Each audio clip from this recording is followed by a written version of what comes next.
Assalamualaikum warahmatullahi wabarakatuh. Perkenalkan, nama saya Septian Irawan dari jurusan Administrasi Publik semester 2 kelas E. Baik, di sini saya akan membahas permateri nomor 1, yaitu tentang pengertian politik dalam Islam beserta dalilnya. Yang pertama yaitu pengertian politik dalam Islam. Secara umum telah banyak sekali pengertian tentang politik yang diberikan para sarjana politik. Di antara pengertian politik tersebut adalah yang pertama, menurut Asad tahun 1954, politik adalah menghimpun kekuatan, meningkatkan kuantitas kekuatan, mengawasi dan mengendalikan kekuatan, dan menggunakan kekuatan untuk mencapai tujuan kekuasaan dalam negara dan institusi lainnya. Yang kedua yaitu dalam pandangan Abdul Ghani, perjuangan politik bukan selalu, tetapi seringkali malahan politik adalah seni tentang yang mungkin dan tidak mungkin. Sering pula politik diartikan pembentukan dan penggunaan kekuatan. Yang ketiga yaitu menurut Bluntley tahun 1935, memandang politik merupakan seni daripada ilmu tentang pelaksanaan tindakan dan pimpinan praktis negara. Yang keempat yaitu menurut Iswara tahun 1967, mencatat beberapa arti tentang politik dari sejumlah ahli. Salah satunya adalah menurut Lowenstein yang berpendapat politik tidak lain merupakan perjuangan kekuasaan. Politik Islam di dalam bahasa Arab dikenal dengan istilah siyasah. Dalam Al-Muhit, siyasah berakar kata yaitu sasa yasusu. Al-siyasah juga berarti mengatur, mengendalikan, mengurus, memerintah atau membuat keputusan. Secara tersirat, dalam pengertian siyasah terkandung dua dimensi. Yang pertama, tujuan yang hendak dicapai melalui proses pengendalian. Yang kedua, cara pengendalian menuju tujuan tersebut. Secara istilah, politik Islam adalah pengurusan kemaslahatan umat manusia sesuai dengan cara. Pengertian siyasah lainnya oleh Ibnu Aqil sebagaimana yang dikutip oleh Ibnu Qayyim. Politik Islam adalah segala perbuatan yang membawa manusia lebih dekat kepada kemaslahatan dan lebih jauh dari kemafsadatan. Sekalipun Rasulullah tidak menetapkannya dan bahkan Allah Subhanahu wa taala tidak menentukannya. Pandangan politik menurut syarah realitanya pasti berhubungan dengan masalah mengatur urusan rakyat, baik oleh negara maupun oleh rakyat. Sehingga definisi dasar menurut realita dasar ini adalah netral. Hanya saja tiap ideologi kapitalisme, sosialisme, dan Islam punya pandangan tersendiri tentang aturan dan hukum mengatur sistem politik mereka. Dari sinilah muncul pengertian politik yang mengandung pandangan hidup tertentu dan tidak lagi netral. Berikutnya yaitu dalil berpolitik dalam Islam. Rasulullah SAW sendiri menggunakan kata politik siyasah dalam sabdanya, Bani Israel, mereka diurusi siyasah urusannya oleh para nabi. Ketika seorang nabi wafat, nabi yang lain datang menggantinya. Tidak ada nabi setelahku, namun akan banyak para khalifah. Hadis riwayat Bukhari dan Muslim. Jelaslah bahwa politik atau siyasah itu bermakna adalah mengurusi urusan masyarakat. Rasulullah SAW bersabda, siapa saja yang bangun di pagi hari dan dia hanya memperhatikan urusan dunianya, maka orang tersebut tidak berguna apa-apa di sisi Allah. Dan barang siapa yang tidak memperhatikan urusan kaum muslimin, maka dia tidak termasuk golongan mereka, yaitu kaum muslim. Hadis riwayat Tabrani. Sekian dari pembahasan saya, semoga bermanfaat untuk kita semua. Assalamualaikum warahmatullahi wabarakatuh. Assalamualaikum warahmatullahi wabarakatuh. Nama saya Kalifin Syahani dengan NIM 119 8010232 kelas 2E Administrasi Publik. Saya sebagai pemateri kedua. Saya yang pertama akan menjelaskan tentang pandangan politik dari cendekiawan dan juga para ulama. Yang pertama ada dari Ibnu Taimiyah di dalam kitab Syiasah Asy-Syariah di halaman 198. Intinya beliau menegaskan jika kekuasaan penguasa adalah tanggung jawab yang harus dipenuhi dengan baik, karena penguasa itu harus mengurusi rakyatnya dengan baik, dan penguasa itu seperti disewa oleh rakyat tersebut untuk kepentingan rakyat tersebut juga. Nah, Kemudian ada pendapat menurut Imam Al-Mawardi dalam Ahkamus Sultaniyah wa Waliyatut Diniyah, menjelaskan jika siasat syariah itu untuk kewajiban yang dilakukan kepada negara pasca kenabian dalam rangka menjaga kemurnian agama dan mengatur urusan dunia. Al-Ghazali menggambarkan hubungan antara agama dan politik dalam ungkapannya, yaitu sultan adalah wajib untuk ketertiban dunia wajib untuk ketertiban agama wajib bagi keberhasilan di akhirat. Inilah tujuan sebenarnya para rasul. Jadi wajib adanya imam merupakan kewajiban agama dan tidak ada jalan untuk meninggalkannya. Maksudnya sultan di sini artinya kekuasaan politik. Jadi kekuasaan politik itu harus atau wajib untuk ketertiban dunia. Nah, dalam ketertiban dunia ini wajib untuk ketertiban agama supaya adanya keberhasilan di akhirat. Kemudian ada menurut Syahid Imam Hasan Al-Banna menjelaskan jika politik merupakan hal untuk memikirkan persoalan internal. Persoalan internal itu mencakup tentang pemerintahan, terus fungsi-fungsi pemerintahan, hak dan kewajiban pemerintahan, terus melakukan pengawasan terhadap penguasa.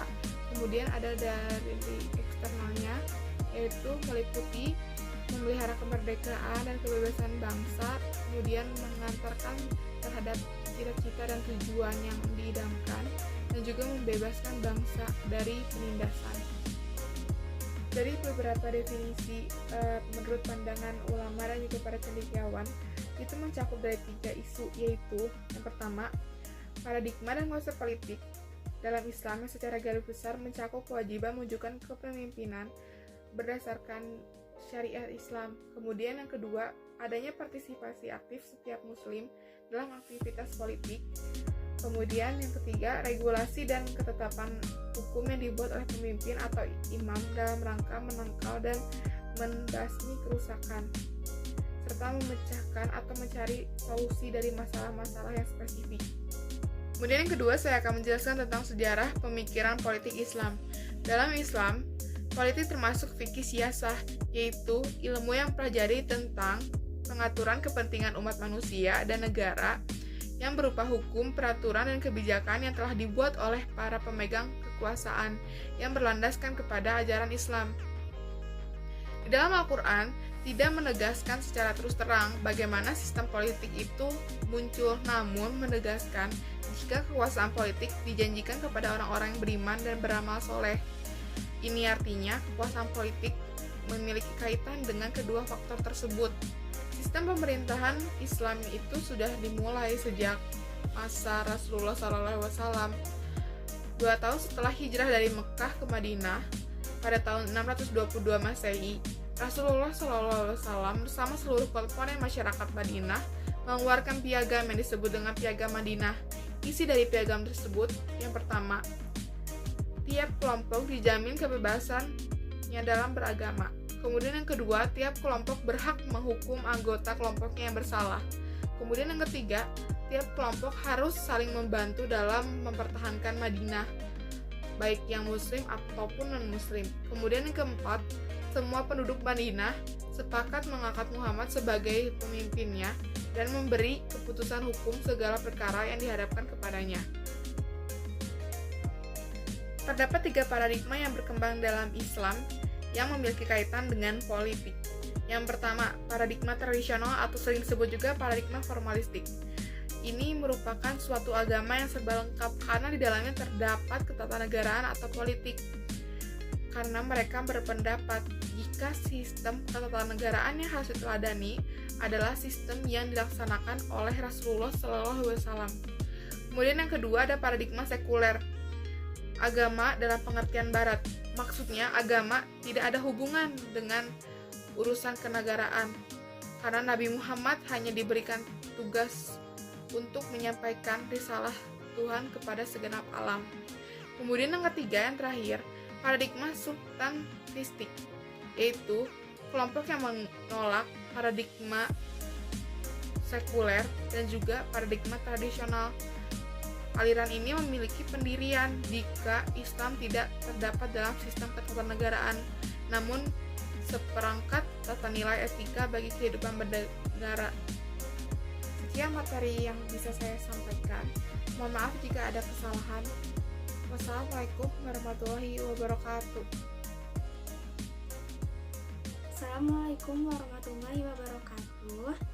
Saya Siva Salsabila sebagai pemateri ketiga yang akan menjelaskan tentang asas-asas sistem politik Islam, lalu prinsip-prinsip dasar ilmu politik Islam, dan tujuan politik Islam.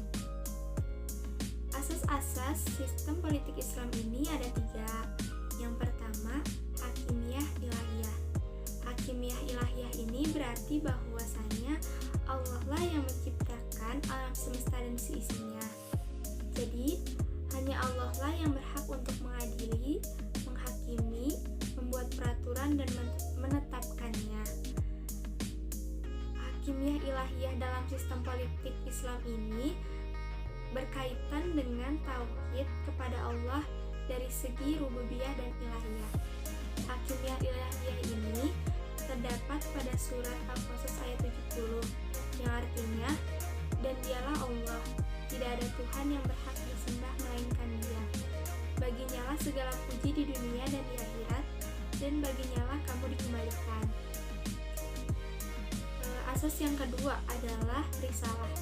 Risalah merupakan kerasulan yang terdapat pada beberapa orang laki-laki dari Nabi Adam sampai Nabi Muhammad SAW. Melalui risalah, para rasul mewakili kekuasaan tertinggi Allah dalam bidang perundang-undangan di kehidupan manusia. Para rasul menyampaikan, menafsirkan, menerjemahkan wahyu-wahyu Allah dalam bentuk ucapan dan perbuatan. Risalah ini terdapat pada surat An-Nisa ayat 65 yang artinya, maka demi Tuhanmu, mereka pada hakikatnya tidak beriman hingga mereka menjadikan kamu hakim dalam perkara yang mereka perselisihkan. Kemudian mereka tidak merasa keberatan dalam hati mereka terhadap putusan yang kamu berikan dan mereka menerima sepenuhnya. Lalu asas sistem politik yang ketiga adalah khilafah. Khilafah artinya perwakilan. Jadi manusia di muka bumi ini merupakan wakil Allah. Manusia wajib melaksanakan undang-undang atau peraturan yang telah ditetapkan oleh Allah. Seorang yang memimpin disebut khalifah. Seorang khalifah hanya menjadi khalifah yang sah ketika ia tetap melaksanakan atau tetap taat kepada aturan-aturan yang Allah tetapkan. Sesuai dengan surat Yunus ayat 14 yang artinya, kemudian kami jadikan kamu pengganti-pengganti mereka di muka bumi sesudah mereka, supaya kamu memperhatikan bagaimana kamu berbuat. Selanjutnya, mengenai prinsip-prinsip dasar ilmu politik Islam. Yang pertama, musyawarah. Hal yang paling utama biasanya musyawarah berkaitan dengan pemilihan pemimpin dalam suatu negara. Lalu yang kedua berkaitan dengan cara dan jalan ketika kita akan menerapkan suatu perundang-undangan. Yang kedua, keadilan.